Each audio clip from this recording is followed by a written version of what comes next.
Everyone, this is Bev from Art by Bedell. So today I thought I would show you how I get ready to start making my journal. So we have what I start with as the inspiration for my journal.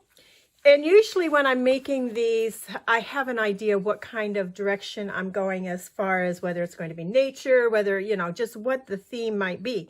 And this one is a Dear Me one. And so being that it is a Dear Me, and I wanted to make it kind of bright and cheery, which is a little out of my comfort zone, but that's the direction in which I was being led to go. So these papers that I have made, which I can link the video for you below, are my inspiration. I have gone through my stash, and when I go through my stash, I tend to go through everything because you never know what you're going to find that you're going to think, that might work. This is kind of really bright. It's white to me, whereas this speaks vintage to me. These papers spoke to me as far as they belong in a Dear Me journal. I have chosen some of these papers, and they're just scrapbook papers. I have tried to stay with the color theme, but yet if there's a different color green like there is here, then I feel I'm going to pull it out as long as it doesn't clash. If it matches, I may use it, I may not use it. It also has a little bit of the tan that's in this paper. And this is just a cleanup paper that I had when I was doing some spraying on a project a while ago.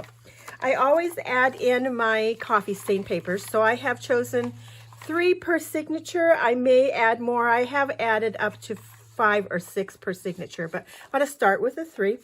I always add in a piece of ledger paper. This is not vintage ledger paper. The vintage ledger paper that I use will be in smaller pieces normally. I use them sparingly. Here is a jelly print. I thought that went really well with this, and it's bright and cheery, so I added that. Here is some papers that I had gifted to me in a Happy Mail, and I thought we could incorporate that. And this is also another piece of paper that was gifted me in Happy Mail. I have pulled out a piece of deli paper that I had jelly printed, and just look at how that matches. That's beautiful. Now this may or may not be a page, or it may be fodder for my collages. So I have included that. Of course, we have included everything that we have pre-made up to this point, and I can leave you a link to that too. It's going to be a playlist. I'll have a playlist for it. Paper towel that I've been cleaning some stencils off on is going to be great for under some ephemera of some sort. I have also picked out, here's some more of my jelly prints, and this is on regular paper, and that matches beautifully, as does this one. Not sure if it's going to be a page or not, but here is another one. So I have plenty of those. I am going to use a little bit of the echo printing in here at some point, whether it's probably not going to be a page, but more like an embellishment. But I have chosen 2 of these. They have some really nice prints on them. So I have those set aside. And here's some more that are a little bit more yellow. These are kind of all got really battered in the process of, this is the echo printing where I did the boiling with it. So they're only good for really just cutting up and using here and there. I was also gifted this in a Happy Mail, and I pulled a couple of those out. I thought, I'm thinking those were going to go along with it. I like to add a bag or 2, so I pulled out a couple of bags, another bag, and let's see. Oh, this is another piece of the scrapbook paper. It's a paper pad. I like to add an envelope in it, and another piece. Oh goodness, look at how this one is going to match. That is the deli paper. Oh, another one of these. I have this envelope I was gifted in Happy Mail, and I thought, gosh, that goes along real nice too. And then one of these that I had made as a template, and I'll probably use that as a template still and make another one for myself that is just an envelope. Something I already had pre-made I thought would go along with this, and this was pre-made also. So I pulled those from my stash, and then these cards were sent to me in a Happy Mail also, and I thought, well, I'll use one of those. This piece of vellum was in a wedding invitation recently, and I thought, what a beautiful idea to use like a little piece of dried flour and a stamped wax seal And I thought, I'll keep this aside. I'm not going to get rid of it. It's going to be a template again that I'm going to keep. But what a good way to use vellum. I could switch up my vellum. Another thing that was gifted to me in Happy Mail was this little paper clip. And I thought, I'm going to make some of those. Those are really cute, and incorporate those in my journal. And it has a little pocket right here. So this one is going to be mine to keep, but I'm going to make one for my journal. So I've put that in my stash. And then I've gone through and I've chosen some fibers that will match, that I can use for embellishing, some eyelash yarns that will go good. My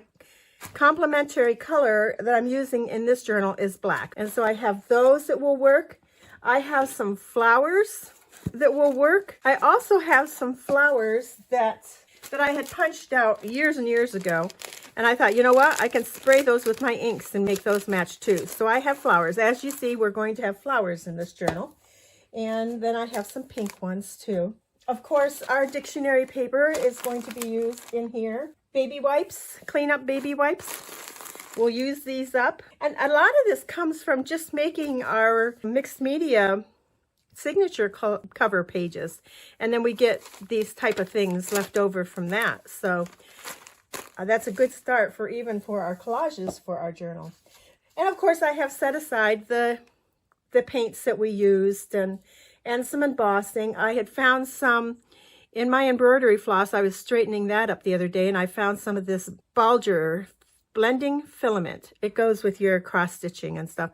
And I thought, oh my gosh, that black is really pretty. We're going to add that. So I pulled that aside. I pulled aside my buttons because I thought I would use some buttons in here. For my first page, I thought I would show you what I did. Now I've already made it, but I thought, well, I can show you or talk you through what I did for it. So I took a piece of my scrapbook paper that I had. When we were making the mixed media papers, I had off to the side, I didn't get that on film, inked up a glassine envelope. And so I decided to put that on my page along with a piece of this dictionary paper here that I created. Some flowers that were some silk flowers that I sprayed with my ink. Here is that texture. I have one of my tags I made in my set for my journal. And here is that, what I call that, they're fibers. They're like, they're kind of like fiberglass type fibers. I'll have to figure out where I bought these if I possibly can. Anyhow, and then I have my black eyelash thread that I sewed my button on with, and then some labels. And the idea is to put some inspiration throughout this journal. So I have a little tag down here. Then on the inside of this piece, it was just white, so I sprayed a little bit of the ink.